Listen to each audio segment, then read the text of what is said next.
हमारे सनातन धर्म में, भारत में इसलिए बच्चों को सिखाते, बेटा प्रणाम करो प्रातः काल, ये गुरुजी आए हैं प्रणाम करो। तुम्हारे बच्चे प्रणाम करना नहीं जानते, तुम्हारे बच्चे राम राम कहना नहीं जानते। जब पाकिस्तानी से मिलते हैं तो वो उर्दू में बात करते हैं, अपनी भाषा में बात करते हैं। जर्मनी वाले से मिलता है, अपनी भाषा में बात करता है। फ्रांस वाला फ्रांस से मिलता है, अपनी भाषा में बात करता है। और हम भारतीय होकर के भारतीय भाषा में बात नहीं करते।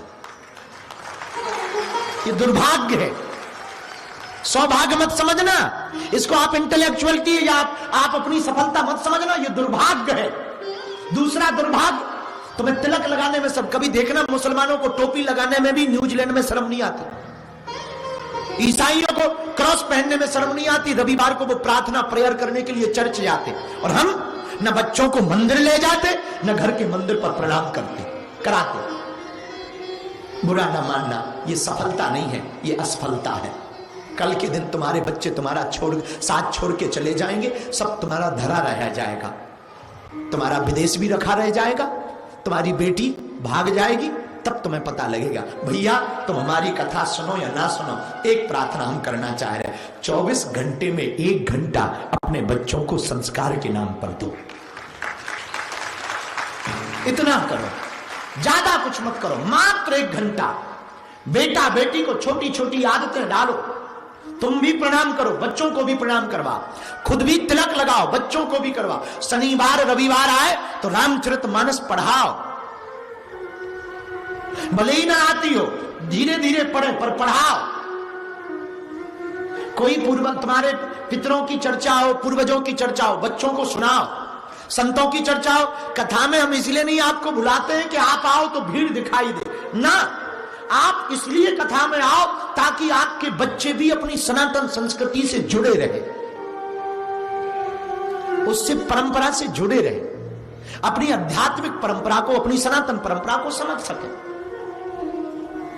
आज आपने मॉडर्न नाम के जमाने पर पिता को डैडी कहना शुरू कर दिया, मां को मॉम कहना शुरू कर दिया। मॉम डैडी ठीक है कहो, पर जो फीलिंग मां कहने में है ना, वो मदर कहने में नहीं है। हाँ, तो तुम करोड़ों की टॉवेल ले लेना, पर वो माँ का आंचल जो काम करता ना बचपन में। अब तुम लोगों ने ऐसा किया हो ना किया हो, हमने तो किया। छोटे बचपन में जब मुंह धोते थे तो टॉवेल तो होती नहीं थी, तो माँ की साड़ी के पल्लू से ही पोंछ लेते थे, और वो सुख होता था ना। आज लाखों की टॉवेल फीकी है।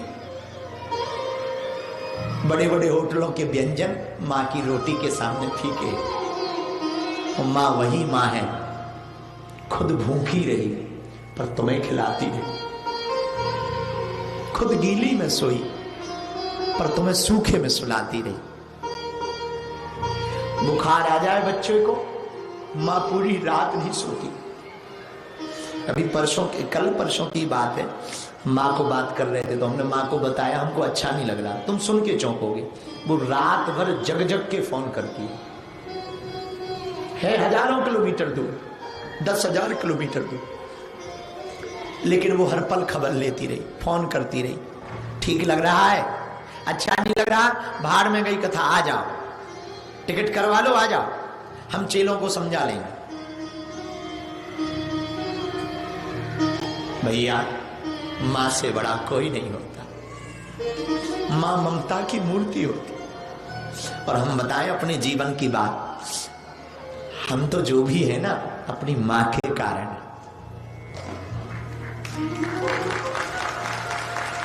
हमारी मां 12-13 हजार किलोमीटर दूर है, लेकिन हर पल हमारे साथ, एक एक पल ध्यान रखती हो।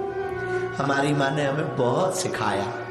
बचपन में जब हम बहुत अभाव में थे, हम आज तो ठीक है 4 चेले जुड़ गए, सब लोग जुड़ गए हैं, सब लोग मानने लगे हैं, आप लोग मिलने लगे हो।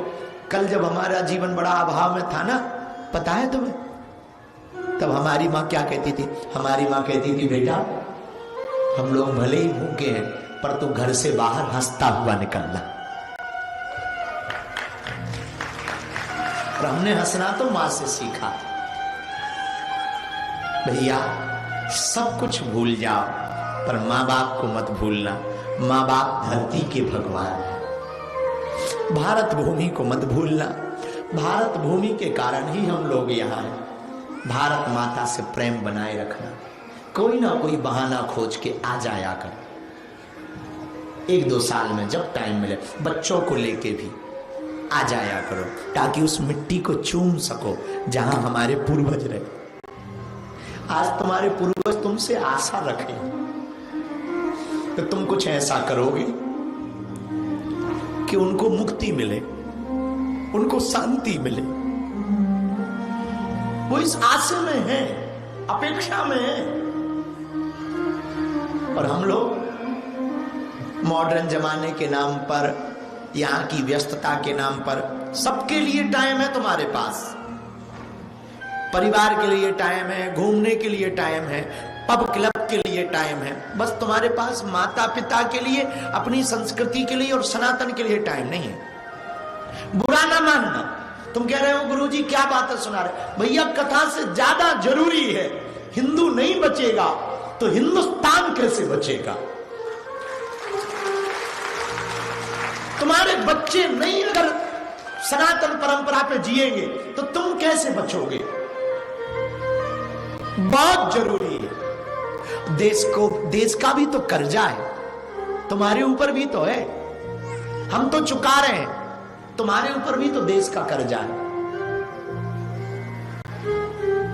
इसलिए खूब बड़े बनो। भगवान से, हम हनुमान जी से तुम्हारे लिए प्रार्थना कर रहे, दिन दूने रात चौगने बढ़ो, खूब बढ़ो। पर कभी भी अपने परिवार को, माँ बाप को मत भूलना। और जिनके परिवार नहीं ना, परिवार दूर हो गया हो, क्षमा मांग लेना। सॉरी कहने में कुछ नहीं बिगड़ता, क्षमा मांगने में कुछ नहीं बिगड़ता, तुम्हारे झुक जाने में कुछ नहीं बिगड़ता। वो तुमको प्रेम दे या ना दे, तुम अपनी तरफ से पूरा कोशिश करो। हम कोशिश ना करें ये मूर्खता है, हम पूरी कोशिश करें, उनका अपना काम है, हम अपनी कोशिशें पूरी करें। और हम हनुमान जी से प्रार्थना करते हैं आप लोगों की संतति और संपत्ति दोनों सुरक्षित रहे, ऐसी हनुमान जी से प्रार्थना कर रहे हैं।